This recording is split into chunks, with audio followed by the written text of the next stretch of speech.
Christopher, good afternoon. Thank you. It's so nice to be with you. Thank you for joining. This is the French Toy Rendezvous number 24. This is the first one of 2025. I'm here live with Christopher Byrne from the Toy Guy from US. You are in New York, right? I am in New York. In fact, I can look out my window from my apartment and see the old toy building. So Also, in which part are you in New York? it's called the Flatiron around 25th Street. Ah, So you're in 25th. Okay, I love New York. What a city. Okay. Incredible. So Christopher, so today we'll talk about you. This is your time, and usually, in order to start, we I like to start, with the childhood, to understand who you are, where you have been growing, what kind of toys, because we are all in the toy business. You playing, indoor, outdoor. What were your hobbies when you were young? To know you a bit more. well, I grew up in Wilmington, Delaware, which is about the smallest state in the United States. It's about I don't know about 110, 20 miles south of New York City. And I grew up. My parents were both teachers in a small private school, Uh-huh. and I have three brothers and a sister. So there are five of us all together. And it was a really creative childhood. My parents were teachers, so they really encouraged us to play and be creative. And it was a real balance of indoor play, games, reading, a lot of reading, a lot of outdoor play, a lot of running around with kids in the neighborhood. That was really important. We joke now, my brothers and I, that we were raised with benign neglect, meaning that once our parents sort of had us fed, clothed, educated, you know, all the basics covered, they really felt that it was up to us to make our own fun. So we did. And we grew You, up in you a are you have been growing in the countryside. no, I grew up in No, Wilmington, Delaware, which is a S- city. so this is a city. Okay, It's a um, city. it's a very Um, important city, is it? Because I don't know. Excuse me. Yeah. it's not that of an important city. It's the hometown of Joe Biden. Okay. Did I know? So and but it was urban enough, but we grew up in a neighborhood that was sort of a 2 block radius, and later on we figured out that there were probably around 40-45 kids under 16 in that neighborhood. I mean, we were five. The one family had eight, another family had five. So there were a lot of kids, and it was a really great environment to be creative and to play, and there was always somebody to play with. In terms of toys, I really loved board games because I could play Board with my games. brothers. Mhm. Matchbox cars were probably my favorite. I still have mine that I Sure. collected at the time, and it was more about play and creativity than about a lot of toys. My parents were not wealthy, so we shared a lot of our toys, but it was really about going out and kind of making up your own fun, which we did. And I'm not very good at sports, but we rode bikes everywhere, and that was probably the biggest thing was when we got our bikes, our grown up bikes at age 10. It Yeah. really became part of our experience and our freedom to be able to ride down to the library, to ride over to friends' houses. So that was great. For hobbies, I actually started out as a child actor. I was acting and performing really from probably about age 9 or 10 in both local theaters and regional theaters. And I thought that was going to be my career. So Ah, that's what I followed. And I went to college for theater. I have a Bachelor of Fine Arts in theater. And I moved to New York. And to survive, I was working in a publishing company, and that was owned by the broadcaster CBS. Through all sorts of things that happened, I got promoted into the marketing department, and then I got promoted into their toys division, which at the time was five brands: Wonder, Creative Playthings, Gabriel, Child Guidance, and later Ideal. And at some point I decided that I really like this. I thought I might be a teacher like my parents, and I was working with children's television workshop. I was writing copy, but I was working for a bunch of different educational outfits, which I loved with CBS, who had licenses. and I moved into public relations and was having a blast doing that. And the neat thing about that at that time, and this is the early 1980s, the thing about that at that time was that CBS really trained people. They had a school of management, so I would go away and learn business stuff, but also I worked with people who taught me the business from the ground up. And that was when there was still some manufacturing in the US. So I was taken to the factories. I really learned about plastics. I learned about all this other stuff. And I thought, well, A, I really like this job, and B, I really like a regular paycheck. So now I'm a loyal theater audience member and write about theater for different publications. But toys has been it turned into something I was very passionate about. And having had great play experience as a kid, I really have gravitated to toys that really encourage kids to have new experiences, explore their worlds, and express themselves. So that's really been sort of one of the things that I've looked at in terms of good toys. CBS decided that toys weren't part what they wanted in their portfolio, so they let us all go. Uh-huh. And that was actually one of the best things that happened, because suddenly I had this network of people throughout the entire toy industry, many of whom I'm still in touch with. I Yes. went to work for a PR agency that was awful. I won't mention them, but I was hired away from that by my former boss from CBS to launch a little game that they had found in the Pacific Northwest called Pictionary. So I Oh, spent the next 18 only a months of little one. Hmm. a little one. I spent the next 18 months of my life leading a team of I guess there were probably three of us who were charged with trying to make that game go. And it obviously it went, and it turned into a wonderful experience. Rob Angel, who invented the game, is still a contact, and we still get together every once in a while. And he was just a visionary, and that was really a time when you could have guerrilla marketing. I mean, we did things like you would get on a plane. We had sample packs of the game. You'd get on a plane with 2 bags of them, give one to everybody on the plane. We would a friend I'm still in contact with. We would drive around in a rental car, honk the horn at the red light, and tell people open your window and toss them a sample package. So Uh, I mean, those are kinds of things with what they call guerrilla marketing. Those are kinds of things that don't really happen that much anymore. But we had a blast doing that. And after that ended, I've been writing and consulting on product development and really observing the industry and talking about the industry a lot, which has been it's just been great, because the ability to facilitate the kind of creative childhood I had has been one of the motivating things that's kind of driven me in my career.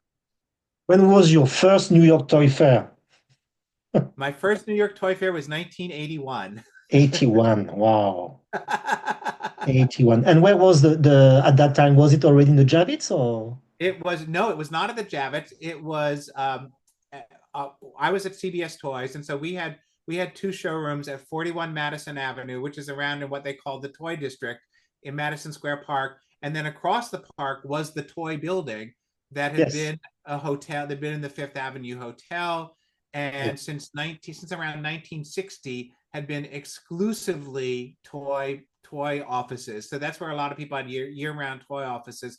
So it was really there. The Javits didn't really start until probably in the late 80s, maybe 1990, I think is when they started. I'm not sure on my dates. I should Yeah. be. But by 2000, pretty much all of it had moved to Javits. But the toy building was quite the It was a experience. strange building, right? Yeah, Yeah, yeah. I remember I was there in the early 2000. Yeah. Yeah, exactly. And it was Mm. it was quite an experience, because you would see the entire toy industry there Mm. over the course of the day. Over the course of it was almost 2 weeks long.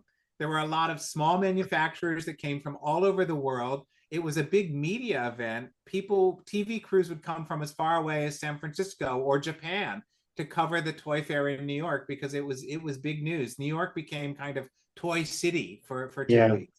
Mm. Incredible.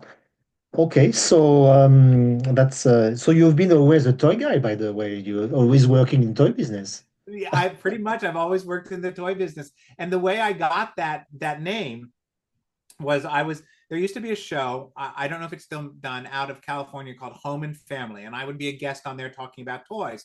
And there was the host was a guy by the name of Scott Woolery, who passed away recently, and he would uh, introduce all the guests, and he had cue cards, but for some reason the cue card guy was behind the camera and he couldn't see it, so he couldn't see my name.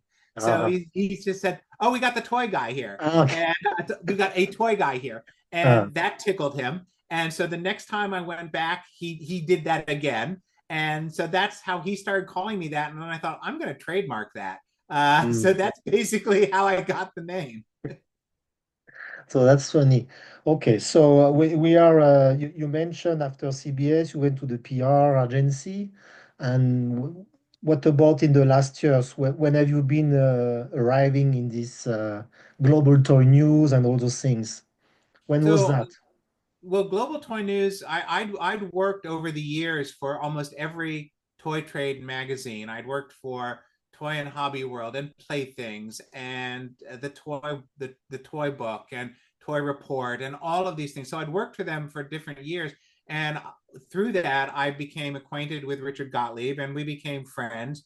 And basically, probably in 2015, I Oh, started contributing to Global Toy News, and then Richard and I started our podcast, the Playground Podcast, yeah, and we kept that going for 5 years until, unfortunately, Richard passed away yeah, just over a year ago. And I've picked up the mantle because I think that there's really a need for people to be doing somewhat, a little bit of business analysis going on an ongoing basis, and also some of the fun and the news that's coming out. And so we are now in a completely online publication, but we're read mhm, around the world, which is really gratifying. yeah. So how do you see the toy market, or with your expert eyes from the last 40 years something? What have you been seeing changing, all over those years, and what can you say about that? Well, I think one of the things that's really been consistent has been that child development doesn't really change. And over the past, really going back to, way back, the pace of child development doesn't change. The trends and the fashion and the props, basically the toys, change to reflect the culture as we've seen it. I always use the example of Barbie. In 1959, Barbie had two options. She could be a fashion model or she could be a bride. That was it. Yeah. In 2025, she's had different bodies, different hairstyles, different skin tones. She's had more than 200 different careers. Girl can't keep a job. She's had more than 200 different careers and been, really reflected the world that young Barbie players today, because it's not just girls, young Barbie players today see it. And that's what's kept her relevant, because she really is something that kids express themselves through play with Barbie. So I've seen that part. We've certainly seen the rise of technology. I mean, if you go back to when Teddy Ruxpin came out, and that was breakthrough technology, and that was basically a stuffed bear with a cassette recorder inside it, right? The Mm. cassette player. But now we've got all kinds of technology and AI and different things coming along. But at the end of the day, especially from Teddy Ruxpin to Poe, the AI bear, which came out last year, it's still the same thing. It's still engaging kids in story through a kind of magical friend who really seems to come alive. Yeah, and a lot of the Kindle trend from the last years, where we are all, you have a lot of toys for adults, which is a worldwide trend for 10 years, 5 to 10 years, let's say, which is very Yeah, important. Even in America, I believe it's the same, no? absolutely. The word kidult was actually created by the Hong Kong Trade Council back in 2013, and that Mm. was the first time we heard it. And people are going, "What's a kidult?" And Yeah, and they had seen the trend.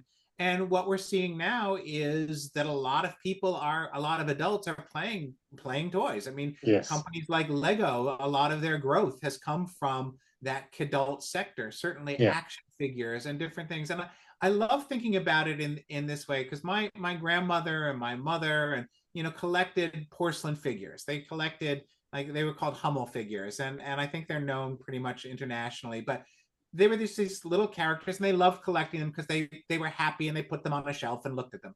Well, that same collecting impulse is still very much alive in people today. It's just that what they're collecting are dolls or action figures or things that would traditionally have been considered toys because they're a touchstone with somebody's childhood. And I think that that's pretty amazing. I mean, I think 20 years from now, you're going to see young adults collecting Bluey figures because they want to stay in touch with what was really so important to them as children.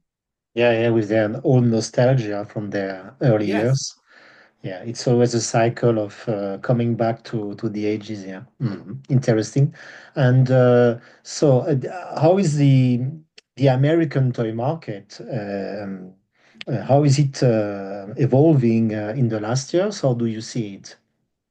Well, I think that along with kidults, there's been a big change in retailing. There's been a lot of obviously online retailing, but there's been a lot of experiential retailing as well, whether it's Lego stores or Harry Potter stores or the Nintendo store or American Girl. Certainly here in New York, there are these destination shopping places where people are going to have experiences as much as they are to buy product.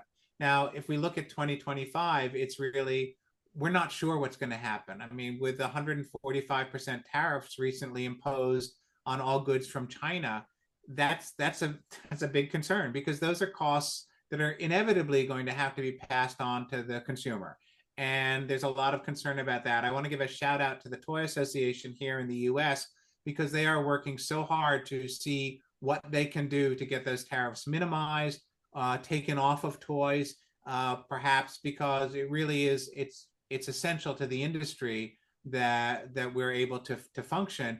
And there is historical precedent for toys being exempted from things during in World War II and in World War I, World War II, and then the Korean War. The toy industry was designated by the government as an essential industry, which at that time meant that they could get materials to manufacture toys. They were exempted from some of the tariffs. They got preference because of the importance of play in children's lives. So don't have any idea if that's going to happen, but I know that there are people trying to work on that, and that would be really critically important because as of right now, people don't really know what to do, and they're hoping for some movement so that they can bring things into the market, and or people are going to be prepared to pay higher prices for toys. Yeah, that's incredible. I saw that it's in America, it's about 500,000 people linked to the toy manufacturing. It's quite a Yeah, lot of people concerned about that. Yeah, well, it let's is. hope. And yeah, and speaking of the US toy industry, one of the things that I think doesn't get enough attention because it might bolster having tariffs reduced for us is that if you manufacture a toy for $5 in China, okay, that $5 goes to China. And then it comes to the United States, and you've got markup, sell to retailers, sells to consumers. So maybe that $5 toy ultimately ends up costing the consumer $20. That means that $15 of that entire $25 stays in the United States. The bulk of the money made in the toy industry in the US stays in the United States. Mm. So that's important. Plus, I know that the goal is reindustrialization of the United States, but that is a huge lift for companies to do, to invest in factories, to invest in the labor. I think the costs are going to inevitably go up, and we have a consumer who's used to fairly reasonably priced toys, so it's going to be uncertain for a while. Yeah, totally understand. What's the percentage of the made in US on the toy market now? Is it like 10% or I think less than that. I, less? I think less than that. And companies like Little Tykes that Yeah, do the big blow molded things, still those are still made in the still made in United US. States. Yeah, because who wants to ship that much The air big one. across the Yeah, Pacific, like right? Smobie for us in France. Yeah. Mm.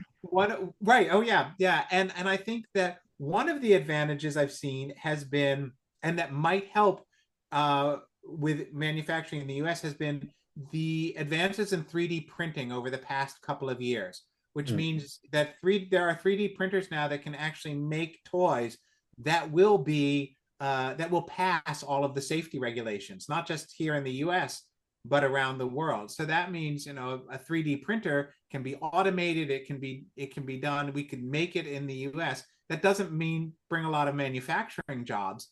And for right now, you can only make really relatively small size scale toys.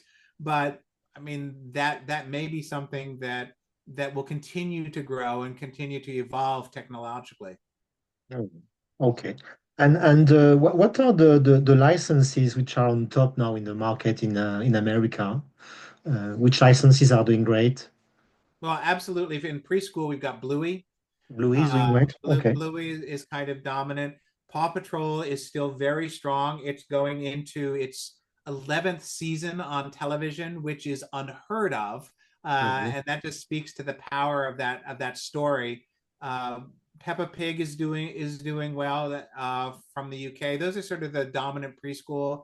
Then we've got Marvel. Marvel continues Mm. to do well. Minions continues to do well. Mm. Jurassic World is going to do well. I There is a think, movie. Mm. yeah, there's a movie. I think Mm. How to Train Your Dragon is going to do well. Yeah. I think one of the things to think about in terms of licensing, especially when it's entertainment licensing, is that there's a lot of stuff that's coming out. Lilo and Stitch, for example. But the licenses are I talk about them as mass niches now, which means that they're kind of a niche market. If you're into How to Train Your Dragon, you may not be into Minions, so you're not going to buy across those, but you're going to buy very deeply into one. And when you put that around the world, that's a significant contributor to business. So there's room for these complementary for these licenses to exist side by side because they have totally different fan bases. Yeah, yeah. So last question, Christopher. How do you see despite of the problems with the tariff and everything that we have now, how do you see the toy business evolution in, let's say, the next 10 years? What do you see some major trends or something happening? So I think that the probably the major trend is going to be AI. I have yet to yeah, see a lot of toys that have used that. I have seen some amazing things that are still in development, but the ability to bring those costs down where they could be consumer products really is going to be the challenge. But at the end of the day, I think it's still giving children things that allow them to express themselves and to have a rich play experience that's appropriate to their age and reflecting the culture. That's what the toy industry's done mm, traditionally. And the toy industry's been through a lot of challenges in the past, 125 years. But it's always come out because I always say, like, as long as people have kids and buy things, there's probably going to be there's probably going to be a toy industry. yeah. Very good. Okay, Christoph, thanks a lot for all these insights. It was very interesting, and this is the end of this little talk. So, thank you so much, Thank you. It was my pleasure to be with you. and see you next time. Okay, take care. Thank you. See you. Ciao. Okay, bye Ciao.